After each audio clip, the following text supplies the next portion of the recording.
everybody. Welcome to Economics with the Honorable David M. Walker. My name is Nick Talavita. I'll be your moderator for today's conversation. And today we're going to be looking at energy policy and the Department of Energy in the United States. And the question is, should it be eliminated? Now, the vote came in from the Pod TV poll to be about, again, around 50%, a little more said no, it should not be eliminated, and 40% said yes, it should be eliminated. So what is it with eliminating these departments? Okay, it's more or less a justification for why we are spending all this money on these government institutions that are out there, and these agencies, basically giving them discretion. And with that, there's the U.S. budget, which we'll also highlight today later on, which every time I do my empirical analysis, the U.S. budget is not discussed in U.S. high schools, not discussed in middle school, not discussed in colleges, not discussed in law school, yet it represents 25% of every part of our economy. However, for whatever reason, it is available freely on the internet, yet it's ignored by the media, 25% of our GDP, and ignored by our educational institutions. So with that, we're going to bring in our friend from Los Angeles, California, a member of the Mega Society, hopefully an expert today on the U.S. budget, and see what he has to say with the energy policy in the United States of America, Rick Rosner. So Rick, what are your thoughts on this energy? I'll just tell you the biggest surprise. I knew this before, but I'd forgotten this. But looking over the budget, the DOE is in charge of America's nuclear stockpile. Yeah. The U.S. and Russia each have about 1,600 nukes that are supposedly ready to throw at the other country if war breaks out. And keeping those things secure and operational is not something you can do away with. I remember a few years ago, there was that story about how at some missile silos, there was a specialized wrench, and there was only one for the whole country, and they had to keep FedExing the wrench from silo to silo. Yeah, but it's interesting how the budget will cover things that have nothing to do with the department. And with that, we're going to bring in our SME, otherwise known as subject matter expert in the area, who had to spend a lot of time with the budget that none of the rest of the country other than the U.S. Navy knows anything about. We're going to bring in the Honorable David M. Walker, the former Comptroller General of the United States. As we bathe in a sea of ignorance when it comes to the U.S. budget, we need to see a river of knowledge. David, welcome to your show. I don't know why the budget is not discussed in elementary school, middle school, high school, colleges, MBA schools. I went to all those, law schools, masters in tax programs, and frankly, not on the media at all. And so I'm just going like 25% of our GDP, and we're just not going to talk about it. So we're talking about the Department of Energy. The reason I want to eliminate these departments is because I'm going, you need to, rather than just saying, hey, we have a job, we want to justify our jobs, we're creating huge amounts of debt. And the American public is totally unaware of what these people do. And are they even worth having? So what are your thoughts about the Department of Energy? Well, first, the Department of Energy has an annual budget of about $32 billion. They have about 14,000 employees. But interestingly, in addition to their 14,000 employees, they have about 95,000 additional contractor employees, which shows you that when you get the data of the federal government as to the size of the federal workforce, it's grossly understated because it doesn't count contractor employees, who in the case of the Department of Energy is a perfect example. You have, 7 and plus times more contractor employees than you have civil servants for the Department of Energy. Thirdly, you look at what the Department of Energy does. Rick was talking about nuclear safety and security with regard to weapons, and that is part of their responsibility. It's obviously something that you don't want to eliminate. At the same point in time, we have way too many nuclear weapons. We don't need but a small fraction of what we have. and we still can achieve our national security objectives, which would end up reducing what they have to do. Interestingly, they're not responsible for safety of nuclear power plants. That's the Nuclear Regulatory Commission. And you might ask, well, why are we dividing all this stuff up? Safety, is safety. They're responsible for energy security. F on that. They're in theory, you should be trading off energy security with environmental sustainability. But no, the government's got a different department that deals with environmental issues. And so you're not really in a good position to do that trade-off. Presumably, they're responsible for the Strategic Petroleum Reserve. Well, that's, we've been draining that for political purposes rather than for national security purposes. And what about the electric grid? The electric grid is incredibly vulnerable, especially to an EMP, an electronic magnetic pulse device. What's being done about that? So, I come back to what we've talked about on a lot of these departments and agencies. The federal government doesn't have a plan. It doesn't link resources to results. It doesn't have outcome-based metrics. It's had a proliferation of departments, agencies, to do various things who, don't do a very good job in linking resources to results and getting the kind of outcomes that we want.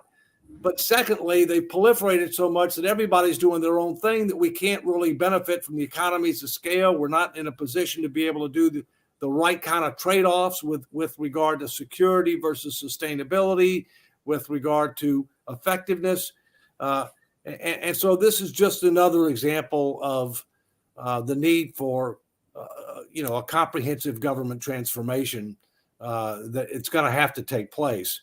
And as we've talked about before, we're going to have to make tough decisions on social insurance programs, discretionary spending, and revenues. And that's what the Fiscal Stability Commission or Debt Commission, call it whatever you want, it's all about, that I've been advocating before. But after you do that, we're going to need something like a Grace Commission on steroids that can end up looking at how the government is trying to execute what its roles and responsibilities are, because we need a major reorganization and a major rationalization of the size and scope of government, as well as linking resources to results based on outcomes. Those are my preliminary thoughts. Okay, and we're going to bring in a person who actually has more education than me, a former associate dean of the University of South Dakota School of Law, and also has a doctorate degree as well as a law degree in LLM. Dr. Dan Worthington. As you notice, we're discussing the U.S. budget. I'm curious, though, in any of the courses that you went to, and you went through a lot more school than I did you ever take a course on the U.S. budget? Or even, did they even mention it in any classroom? Well, certainly it was mentioned, but there was no specific courses on the U.S. budget. Now, I finished school about 30 years ago, so it's become increasingly more important because of the huge deficits and unfunded liabilities of the United States. But I agree with everything that David said about the current situation. And there's just so much bloat in government.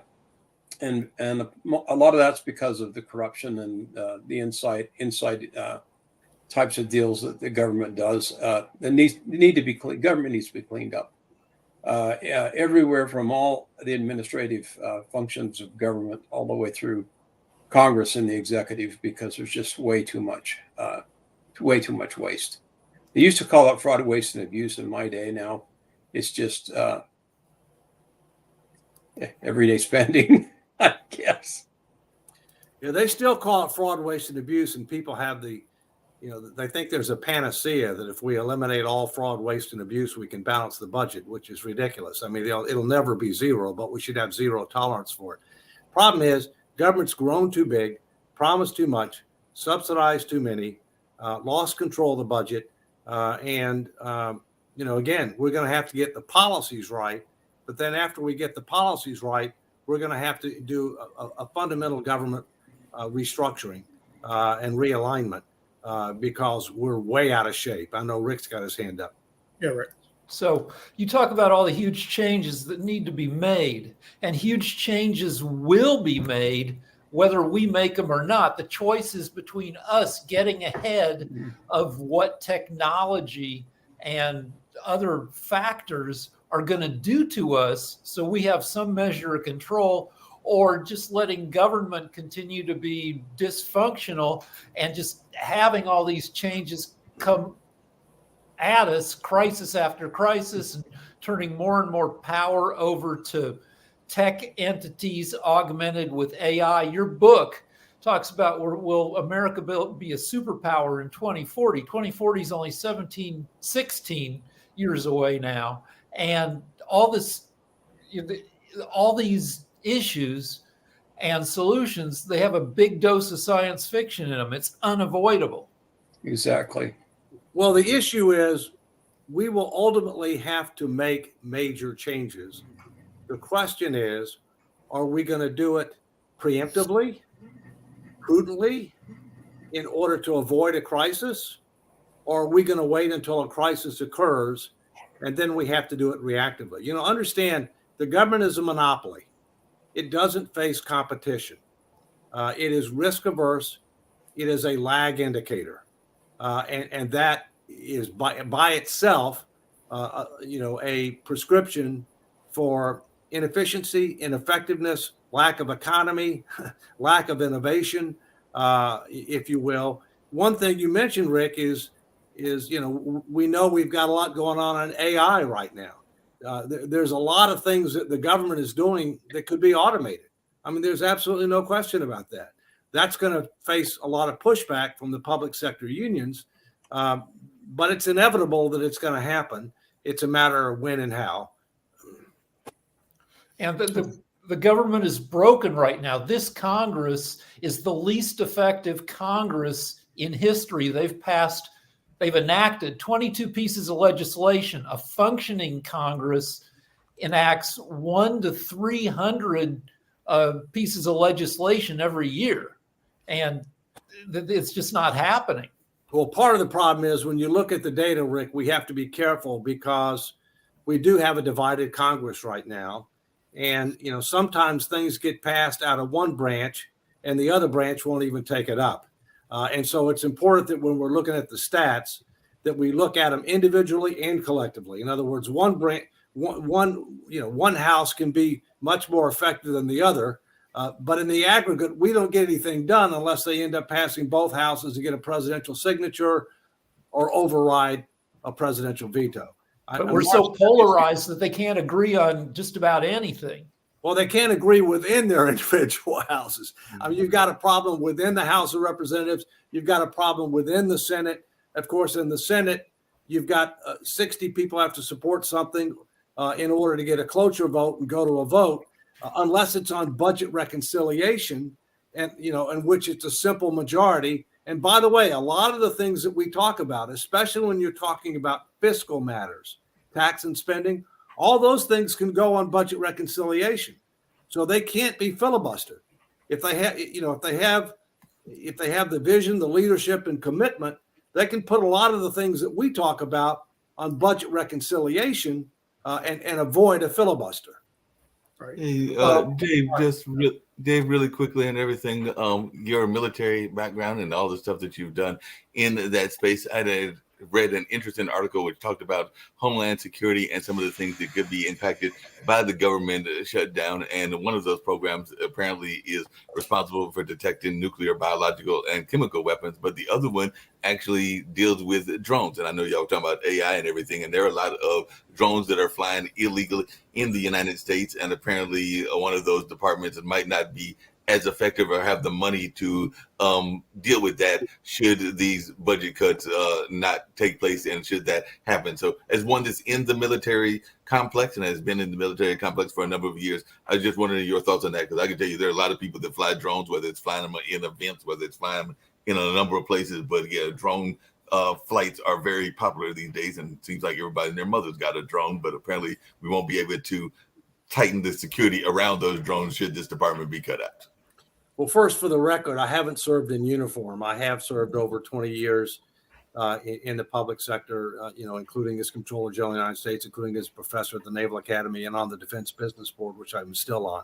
But I haven't served in uniform, so I don't want people to think that I have.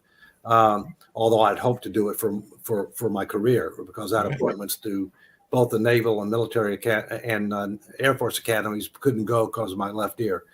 Secondly, Mark, these people who cry they don't have enough money, I don't have a lot of sympathy for that because we're spending too much money right now. Now, obviously, there are differences. Some departments do a better job than others. Some are more deserving than others. I mean, one of the arguments that I made when I was at GAO is that when I left, we generated over $100 return for every dollar invested in the agency by calculating how much resources were saved or freed up for other higher priorities by the adoption of our recommendations. And those got reviewed by our Inspector General. They were confirmed by the departments and agencies that we dealt with. And so we generated a positive return on investment. That's a novel concept, especially for government, right? But a vast majority of these agencies don't. And they assume that everything that they have, they need. And therefore, when something's not going well, they want more money. They want more people, rather than trying to do one of the things that we've been talking about on this show, and that is look at the base. The base is bloated.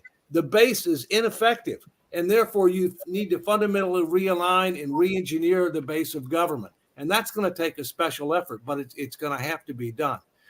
Secondly, we avoided a shutdown when we did a continuing resolution. There are two dates. One is in January, one is in early February, where we may have to look at the issue again.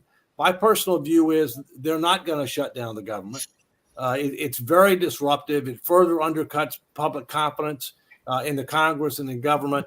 It costs us money because the people that get laid off temporarily get paid retroactively. And by the way, you know who the only people who get paid in a government shutdown? The only people who continue to get paid is the Congress, and they're the problem. I mean, you're talking about outrageous incentives and accountability mechanisms. I mean, cut me a break. So one of the things that we have to do is we need no budget, no pay. You don't pass the budget and all the appropriations bills on time. Congress doesn't get paid until it does, and there's no retroactive pay. Now, with the 27th Amendment, we'll have to do that prospectively for the next Congress, but so what? That's fine. That's progress, right? As far as the drones, you're right. There's a proliferation of drones. That's an issue. Most of the drones, obviously, there's a proliferation or civil, you have individuals that have drones that they're flying all around, and not too long, we're going to have flying cars, evidently. Oh, it's only going to cost you about $300K for a flying car is the current estimate. So Dave, I'm going to start off with a compliment, if I may, before I lay into you. Right? Well, compliment and council routine. I got it. No, yes, exactly. So I'll start with a compliment. I'm opening a new office next year, and if it's $100 return for every dollar I spend, could you please come work for me? Because I need that sort of return. But no, you're so critical of the government here, and you said they have no plan, Dave. And I think that's unfair. I think I should inform you and the viewers of some of the plan, right? So the president has proposed $179 million for the Department of Energy's Office of Manufacturing and Energy Supply Chains, and $173 million for nuclear isotope research and development. Okay, $24 billion for national security in relation to that nuclear. That's fair enough. And $245 million to address the evolving physical and cyber threats. But see, you white guys missed the really important stuff, right? Because he has also requested $3.8 billion for the president's strong support for historically black colleges and universities and minority-serving institutions. So what do you think? Do you think the $3.8 billion should be spent on race issues when it comes to energy, or do you think it should be spent on defense?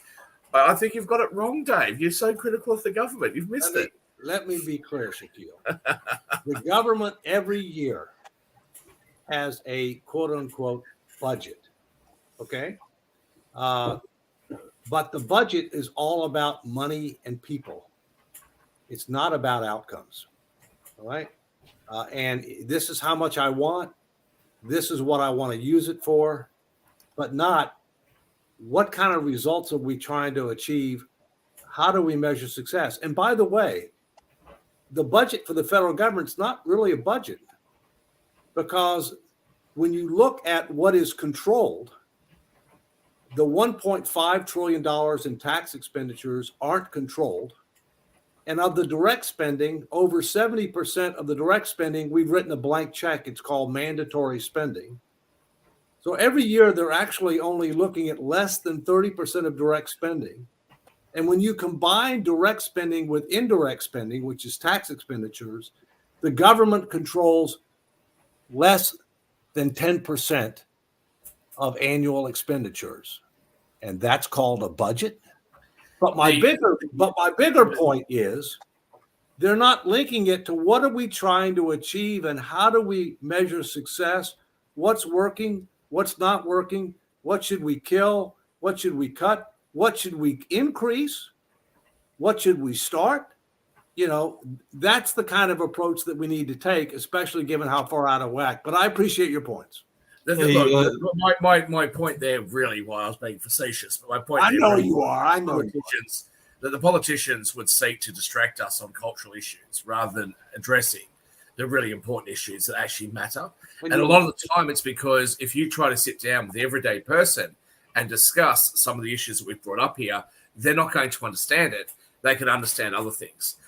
Just like we've been saying now, I think, Dave, you and I have been on the shows now for a couple of years, and we've been talking about what happens when the interest rate goes up from 0% to 5%. Now it's at 5%. You've got $33 trillion in debt. That's $1.65 trillion in interest payments. So that's directly affecting the amount of money that the government can spend on things that are actually important to Americans. And this is the disgrace of it. If you were married to somebody who overspent their budget the way the US government did, you'd want a divorce, right? If there was a monopoly that acted the way the US government does, you would rebel against the monopoly. But yet we're stuck with this, and it's terrible. It's not just the United States; it's most other Western countries, including the 2 countries that I'm a citizen of, and the 4 countries that I live in. It's a disgrace, and I think we all need to start standing up and saying, you know what, enough is enough. We're the people, you represent us. And so to Rick Rosner's comment or criticism, they haven't passed enough legislation, only 22 pieces. Rick, enjoy it for the moment, buddy, because the fact that they've only been able to pass 22 new pieces of law is probably a good thing for the moment. Probably.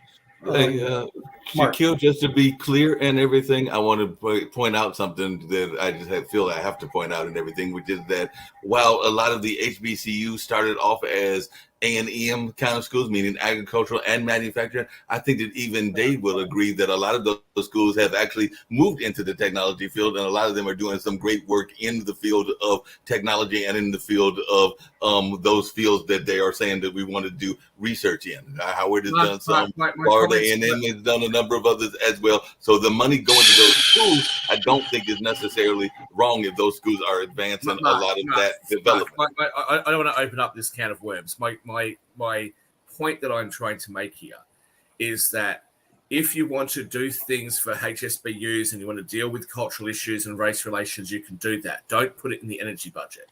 Right. Okay. The energy department is there for a specific reason, not to put money into some other cultural issue that has nothing to do with energy. It's not a cultural, but I'm not going to go down that. I hear what you're saying about going down that avenue, but what I'm saying is that if it is doing work in the energy field, Mark, please let me finish this.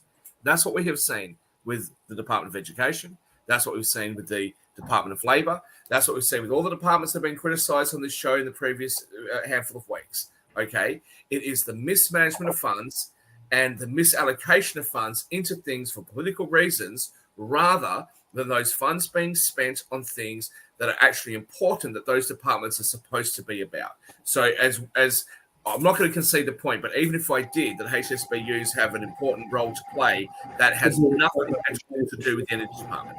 I know, Should but I'm they- saying, but if they're doing research in the energy field, because actually some of those HBCUs have done some major research in the energy space, then they are playing a role in that department. Absolutely not. That is my argument as well. You're playing fast and loose. You're playing fast and loose with the rules there. Okay, every university Not fast and loose. in the United States does research into the energy department. The fact that these particular organizations have been singled out for extra funding is where the problem is. It shouldn't be about that. It should be about results-oriented funding, not funding because of some sort of political goal. So do you have issue with the Department of Energy giving money to any college or just HBCUs? Jatovi, I'm not even going to play your games.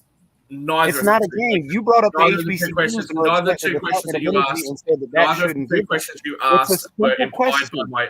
Well, So obviously, you just let- have I'm issues asking with- you. guys, Neither we of need the to two get questions back that you onto asked were economics. implied by my We need- answer. We need to get back to economics. Yeah, let's Yeah, get first. First, Economics. First, let me say that the Energy Department does fund energy research. Okay, that money ought to go to deserving initiatives and deserving institutions, irrespective of what their affiliation might be. Okay, Yeah, that's right. and so I think that's the bottom line. And Rick, you had a comment. So here's an energy-related expense that's not going to be leaving the U.S. budget soon. Oil companies getting $20 billion a year in subsidies.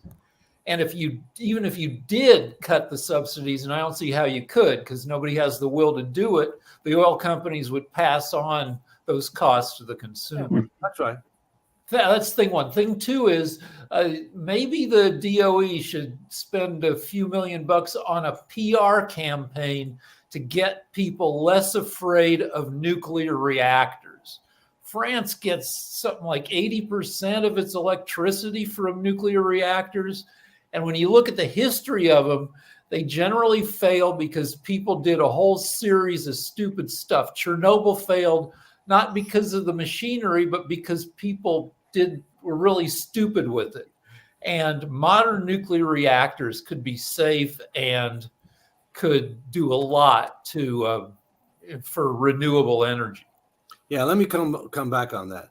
My understanding is about 80% of France's energy is nuclear. And I believe, my personal belief is that we need an all-in energy strategy that gradually transitions to more fossil-free, alternative sources, and that nuclear needs to be a big part of that. And I do think that there would need to be a major public education and engagement effort on that, because there's a lot of fear that's left over because of Chernobyl, because of 3 Mile Island, et cetera. But the advances that have taken place in the nuclear field are tremendous, and it's actually one of the cleanest and one of the safest, all things considered. And That's Bill, got a Gates- quick question on what's happened with the oil and energy situation in the United States. We here in Australia, we do produce some oil, not very much compared to the globe. We here in Australia are currently paying for premium fuel. We're paying about $2 a litre, which in round figures is about $7 a gallon for you guys in the US. Now, why are we paying so much? We didn't used to pay that much. So why are we paying so much for it? Well, one of the reasons why is because the US decided that it's not going to, give any more drilling rights on federal lands and offshore, et cetera, et cetera. That means that there is a higher international demand on international oil, which drives prices up all over the board, which means that everybody in the world is paying more for it. But if there is some justification for that, I'm yet to hear it, because apparently the justification is that that's going to do something for the environment. Well, has oil usage decreased in the United States as a result of these policies? Of course not. All that's happening is the US is importing oil. So there's, of course, the environmental cost of shipping that oil over, as well as the fact that the oil is, as you just said, Dave, it's dirtier. It's not as clean as American oil. Now, Americans like to say they've got the cleanest oil on earth. I won't say it's the cleanest, but it certainly would be one of the cleanest forms of oil on earth. So why aren't they using it?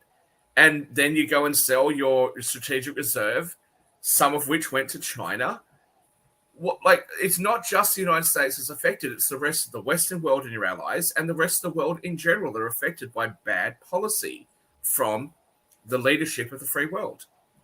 The U.S. is producing more oil now than it ever has before. 2022 was a record. 2023 is a new record. And 2024 is expected to set yet another record. Biden kind of went back on his, campaign promises and is letting America produce a ton of energy, fossil fuel energy. Well, we got to be careful here, okay? Because it's easy to manipulate these statistics. Okay. The current administration is clearly anti-fossil fuels, okay? It's one thing to produce more from the wells that you already have. It's another thing to not allow additional wells and additional exploration. That's where the policy has really changed, okay?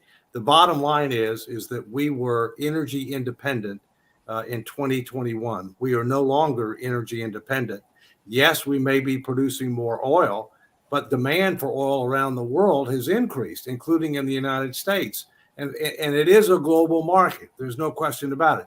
But what we do or what we fail to do has an impact on global prices, which is what Shaquille is saying. The other thing is that right now, there are many people who believe, including me, that we need to send a more effective signal to Iran, given their support of terrorism in the Middle East and around the world. And that might include doing something with regard to their oil infrastructure. But the reason that nothing has been done on that, in my view, is not only because of weakness from the administration, because they're concerned about what that would do to global oil prices. And believe it or not, 2024 is an election. And believe it or not, politicians tend to think about, well, what are the impacts of certain things going to be on my popularity and my electability in November of 2024? So just a few thoughts. With respect, I think Rick's hand respect, up the longest, I think. Yeah. I think Jatovi's up. And Jacoby's up. Well, whatever. You do it, Nick. Right. You moderate. Hey, Jatovi. Oh, I thought it was Rick and then Shaq and then No, me. I went. I'll go around again.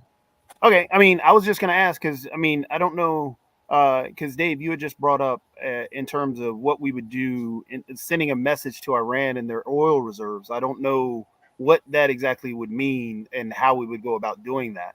And then also in terms of the global demand skyrocketing, and that's going to be a constant for a while until we get off of the oil itself. I do agree with your approach about we need to get off of fossil fuels. And I don't know if that's, the same thing as what they're trying to do now in terms of moving towards less fossil fuels. But I agree with that approach is that's what we need to do. We have to get off of fossil fuels because the oil market, we can't continue to hook our wagon to oil. But again, I my curiosity was when you had stated that I got thrown and when you had stated sending a message. What do you mean we would send I'd be happy to answer that. Two things. It's going to take a lot longer to get off of fossil fuels than this administration is proposing. It's going to take a lot longer to go to EV vehicles than this administration is proposing. You've got to be a lot more realistic than they're being. Okay. So it's, yes, climate change is real. Yes, man has something to do with climate change. Yes, fossil fuels, are not as clean as other alternatives, and we need to be moving. But we have to have an all-in strategy and a more realistic transition. With regard to Iran, there are things that you can do either through cyber, if you want to avoid kinetic, or through kinetic actions to get their attention. The fact is that the only thing that Iran respects, and most authoritarian regimes expect force. And the only thing that's going to get their attention is you hit them in the pocketbook, and that's economics. All right. If we end up continuing to hit munition supply warehouses for their proxies in the middle of nowhere, that's not going to get their attention because it doesn't hit them where it hurts. When we took out the head of their Revolutionary Guard, that got their attention. Okay, and so we have to recognize reality. Iran is the player who is funding and supporting all this instability in the Middle East.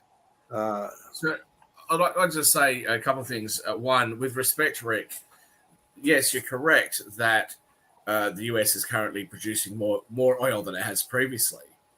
But to me, that statement doesn't really matter too much because it's the same as saying when one person says we don't have enough young people being born, we have a very distressed marriage rate and a very low birth rate.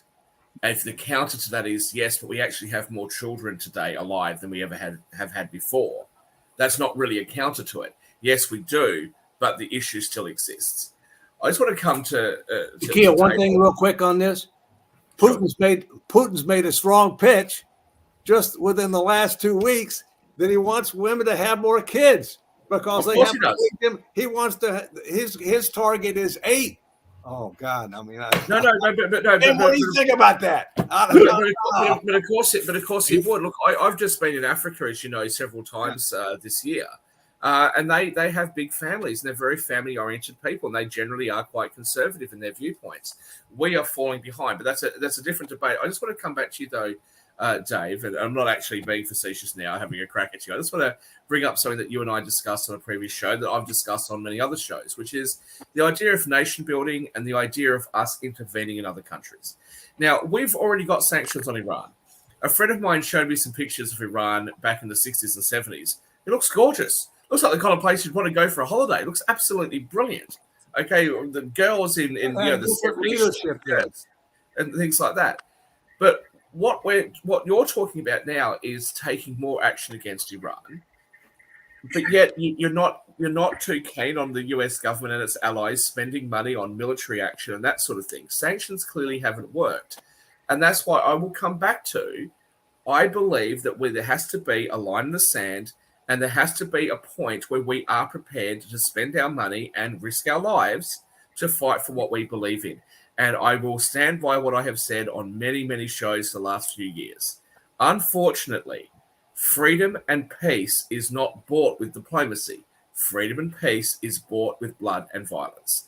It's a horrible reality, but it is a reality nonetheless. And I think that we in the West have to be prepared to use those methods in order to make the world a better place. Jatovi. I have to completely disagree with blood and violence leads to peace.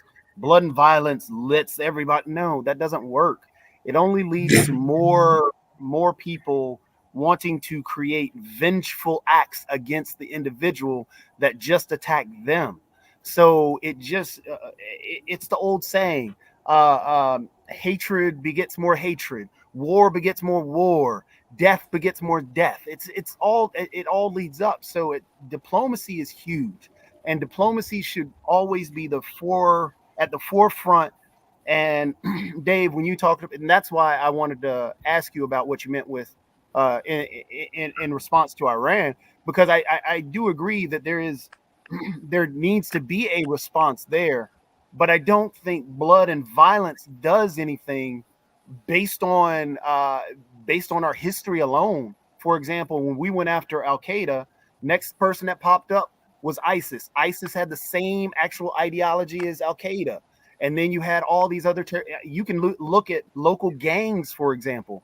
When the Bloods and the Crips went back and forth, the more people that the Bloods killed, it created more Crips. The more Crips that the more. Jatovi, it seemed to work pretty well in the Civil War between the Southern secessionists and the Northern Unionists. Right? Yeah. Let me finish, and then I think whoever's next had their hand up. But again, it's Rick and then Dave. Yeah, well, Dave show, so let's go Dave. War just creates more wars. Can I clarify? Okay. Yes. Rick goes next and then Mark. Okay. Let me clarify. I'm a big fan of Teddy Roosevelt. I think he was one of our greatest presidents for lots of different reasons. And one of the things that Teddy Roosevelt said is walk softly, which means diplomacy, but carry a big stick. I totally agree that you want military action to be a last resort. All right. But there's a limit as to how much diplomacy is realistic and will work. When people are attacking your forces intentionally to try to do harm, and when they are doing harm, and they do it over and over and over again, at some point in time, you have to draw a line and say, if you cross this line, you will suffer a consequence. And if economic sanctions aren't working, that consequence has to be real and something that will get their attention and cause them to change their behavior. There are things we can do, cyber, that avoids kinetic action. But at some point in time, you may have to be prepared to do kinetic action on a targeted basis in order for them to get the message and in order to provide stability. Because these terrorist groups, and you've named several, all right, Hezbollah, Hamas, Al-Qaeda, the Muslim Brotherhood, these terrorist groups wouldn't exist to the extent that they do if they weren't funded by Iran. But let me stop now. Can you get Iran's government to change? Every year or two, since we see massive riots. Lately, we've had the riots in Iran, over head coverings and them killing girls who don't cover their hair, and it hasn't changed anything. That's thing one. Thing two is with regard to our overall energy strategy.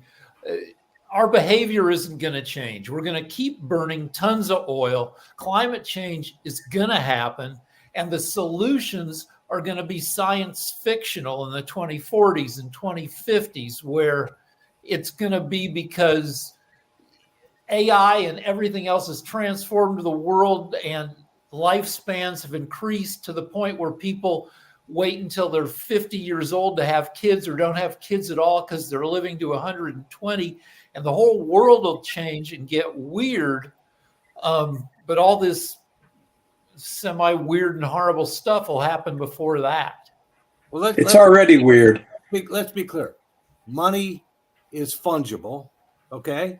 The fact that we freed up $6 billion, and even though we tell them you can only use it for these humanitarian purposes, if they have $6 billion more available, yeah, okay, I'll use that $6 billion for humanitarian purposes, and that gives me the flexibility to be able to use $6 billion for. Wasn't that almost immediately refrozen? They haven't got.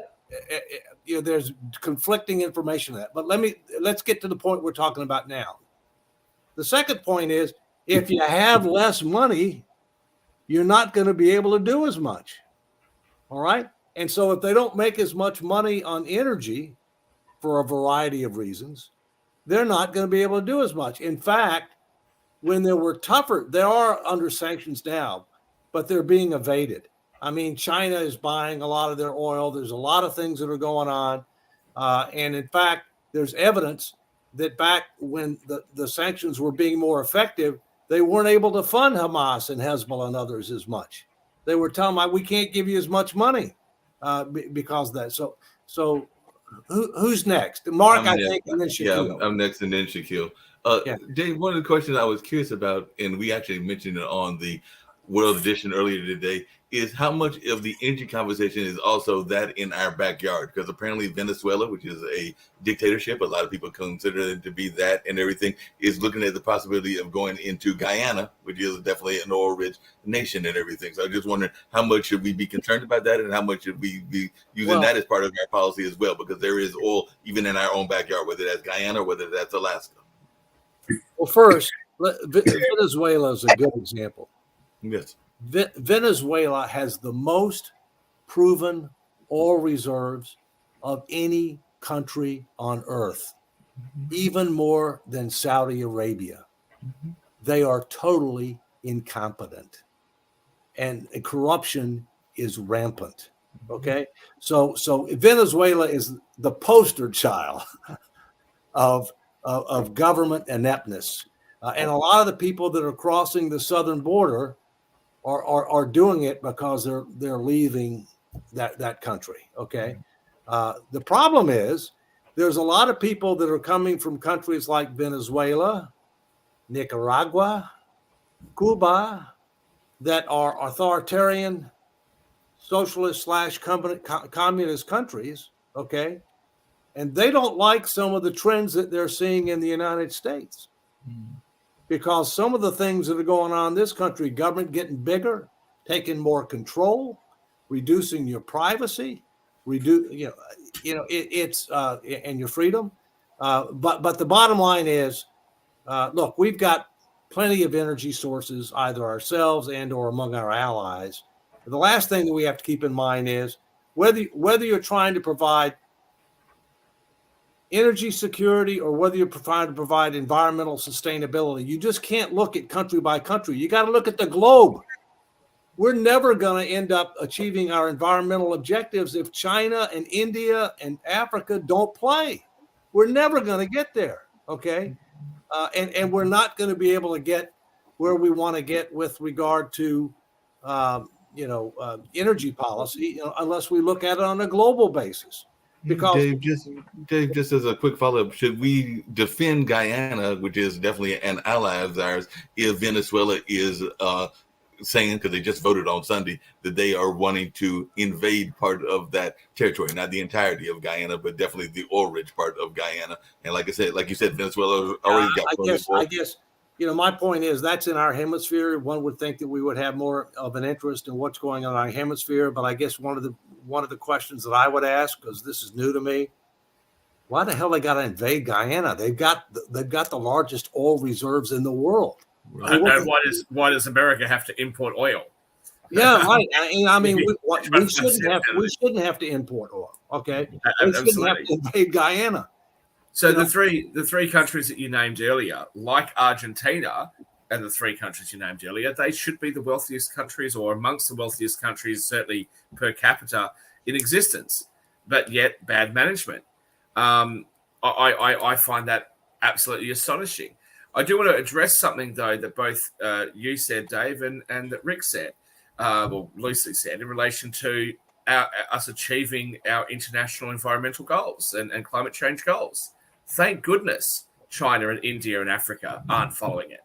Because if you actually have a look at the things that have been proposed, that would be the surest and quickest way to kill every resource that we have left on this planet. And I don't say that lightly. As you guys know, I'm involved in this field. I own a solar panel company. I'm the president of the International Green Alliance. The issue that we have is that renewable energy is being touted, but yet we see absolutely no investment. The Canadians have just been complaining about this. No regulations and no investment at all into things like geothermal and hydro where it could work. The Hoover Dam produces enough power for, I can't remember how many it is, 800,000 homes or whatever it is. Okay. No investment, no research whatsoever. The research and all the money is going to solar farms, wind power, etc. Now, those technologies can work and can work very well in certain locations. In other locations, those things are not particularly efficient. Solar panels, for example, I own a solar power company. Solar panels, when they test them, they say this is the efficiency and this is its potential lifespan. But that efficiency is tested in perfect conditions in a lab. So if you take those solar panels and put them in less ideal conditions, they're not going to perform as well. And oftentimes what we see is that the environmental cost, forget about the economic cost, the environmental cost of producing those panels is not repaid over that panel's expected life. This is something that we see all the time. And it's because of, again, politics and bad government. Rather than us saying solar panels are going to work really great in this location, wind farms are going to work really great in this other location, geothermal is going to be better somewhere else, nuclear is going to be better somewhere else, and hydro is going to be better somewhere else. And we're not doing that. And it's because a lot of that has to do with lobbying. And just last point, because I don't think Jatovi heard me, if it really is true, Jatovi, that violence begets violence. Why aren't the southern states of the United States still rebelling against the Unionists in the North? Why isn't the United Kingdom still rebelling against America after its War of Independence? If violence begets violence. The issue is, if you really stand for and care about an issue and you are prepared to use enough force to achieve what you want to achieve, other parties will back down eventually. Rick. So 120 years ago, the major environmental problem in America's big cities was horse poop. There were hundreds of thousands of horses walking around. San Francisco and a different kind of poop now, but go ahead. So poop, horse pee, and dead horses just filled the streets. That was 6 inches deep.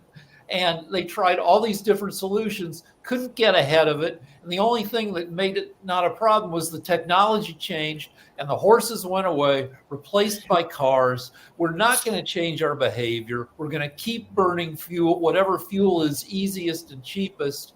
And it's going to be technology that will change our lifestyles, that we will, as virtual reality in the 2040s, 2050s gets better, we'll spend more time at home. The population will drop because we'll be so involved in our entertainment that we won't, form families. But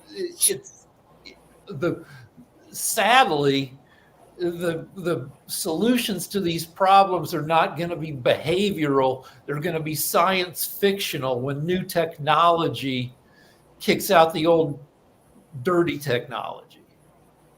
Jacoby. And often, one more thing. Often the new technology looks cleaner, as Dave was saying, but it isn't. Like California got rid of grocery bags, replaced them with cloth bags at the Turns out if you do an analysis, those cloth bags create more pollution and waste than the plastic bags did. Yeah, in California also got rid of common sense, so Yeah, it's Toby's term to answer and everything. I also want him to introduce our new family member, the lovely dog.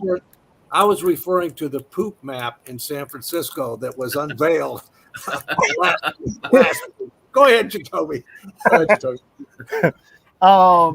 Just really quickly, I think Rick is honestly on the where the solution is, because it has to deal with technology, and where, Dave, you started out with the investment in education, because we can create these giant leaps and bounds in technology based on education. And that's where I think we can start to corner in. And I disagree that we have to do the whataboutism. Well, what if China's not focused on global warming? We shouldn't, I think. And I don't want to put words in your mouth. I don't think that's what you're saying, but I think we have to focus on it. And that's where we can be that leader on that area.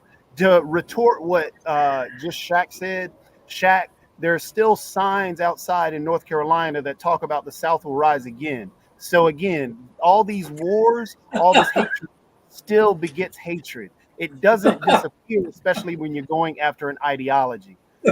So even hold on. Can I finish? Shaq, let me finish. So just to say that, oh, well, this war happened, so that group has now disappeared. It's not. That group is still around. We still have problems. And again, nothing you have said in terms of, oh, well, this war happened, so therefore it's not happening. No, things are still happening bad. And that's because there are a lot of problems. If I were to go and attack my neighbor because they kicked my dog, you know what's going to happen? That neighbor's still going to do something against me again. Hate begets hate. We have to break that cycle. But to get back, I'm very grateful. I'm very grateful for the military that came before me. Let me get. Well, first, I believe strongly in leading by example and practicing what you preach. Okay, whether it's a country, whether it's an entity, or whether it's an individual, I believe strongly in that. But I think you have to be realistic in what you're trying to do and how you do it. One of the funniest cartoons that I've seen lately is this guy's out in front of this old shack out in the middle of nowhere, charging his EV vehicle. and he hears all this racket coming from behind this building. And so he goes behind the building and he sees there's a diesel generator that's generating the electricity that he's using to charge his car. Okay. Without understanding that, electricity's got to come from someplace. It's got to be generated from someplace. And you've got to have an adequate capability to produce and distribute, if you will, which we don't. All right. Secondly, in order to ultimately achieve our objectives, while we have to lead by example, we need to be realistic with regard to what we're trying to do, how we're trying to do it, and with regard to what time frame. But for us to succeed on a global basis, others have to come with us. Now, maybe they're not going to be leaders, they're going to be laggards, but they have to come with us. I want to mention one other thing, and then Nick, I respectfully request that next week what we do is we show my 7.5-minute talk that I sent to you. And that we end up having a conversation based on that. Last week, I gave a 7.5-minute speech before hundreds of state legislators from around the country on our deteriorating financial condition and what do we need to do to address it. And I think that would be a good thing for us to talk about. U.S. is not the only country that's got this problem, right? I mean, other countries have this problem too. But I think it'd be a good way for us to have a very stimulating conversation. Rick is, I think, next. All right. So the U.S. is leading by example, and a lot of it is market forces. Some of it is government action. The U.S. is down to only 50,000 coal miners in the whole country. So we're stepping away from coal. And I think market forces will be helpful. The island of Venice, or it's a bunch of islands, one of the most beautiful cities in the world. When you go there, they have a bunch of portable sidewalks stacked up in the center of every street. When a flood hits and they get hit with a gazillion people run out, they set up these raised sidewalks that look like, folding tables. And all of a sudden, the whole island is underwater and people are walking around on portable sidewalks 2.5 feet above the ground. And you can buy a condo in the world's most beautiful city for less than you can buy a condo in Sherman Oaks because of the flooding. And somebody's going to figure out they could make $1 billion by rehabilitating Venice, and they'll figure out a way to make robots that get under the island and slowly raise it up to fight climate change. So, and like the Netherlands has this big wall that swings in to when they start getting flooded, a wall, that's like 3 city blocks long, and people are going to make trillions of bucks off of solving these problems. So we're going to suffer, but we'll overcome them, and some people are going to get richer off of it. Yeah. And in the short term, though, I would like to also maybe somewhere address the U.S. response to Venezuela-Guyana, because the last time one country said we're going to invade another country, it created a lot of problems when the U.S. didn't do anything. And that's when I believe Russia invaded Crimea and the U.S. didn't do anything. And are we going to really sit in our backyard and allow Venezuela, who's causing tremendous problems here in the United States, to do that? So far, the administration has been quiet, and the media has been quiet on this whole issue. Yeah, but at least Venezuela doesn't have nukes like Russia does, so we can go ahead and frickin' attack Venezuela. Yeah, but what are you going to do? You can't sit there and criticize the government for getting involved, and then criticize the government for not getting involved. You can't have it both ways. The electorate of the United States, they need to get involved. Okay. Yeah, I agree. Mark said Sunday, Venezuelan government has passed to come back to climate change. It's okay for them to invade Guyana. Okay, the United States and the media has been silent on the issue. And if they invade Guyana, what are we going to do? Are we going to? I don't think we're going to stand by. To come back to climate change to invade Guyana. If we're not prepared to set a proper, good example about ways that we can actually improve the environment, which is really where the focus should be. The climate's going to change regardless of what we do. It just may not change to the same degree. But unless we can set a good example, why would the poorest countries on earth look at us in the West and go, oh, they've got power outs, they've got brownouts and blackouts all the time because they're using renewable energy. Let's sign ourselves up for that. Those countries that are developing, that are emerging economies, they're not going to sign up for this. We have done a terrible job for our own people. We're setting a terrible example for others. And that's exactly the reason why Iran and all these other countries are going to continue to trade with each other and just tell the West where to go. And We're laughing their butts off, right? Because we're at the hour. So thank everybody for Economics Monday. We will see you next week. Till then, have a good week. Bye-bye.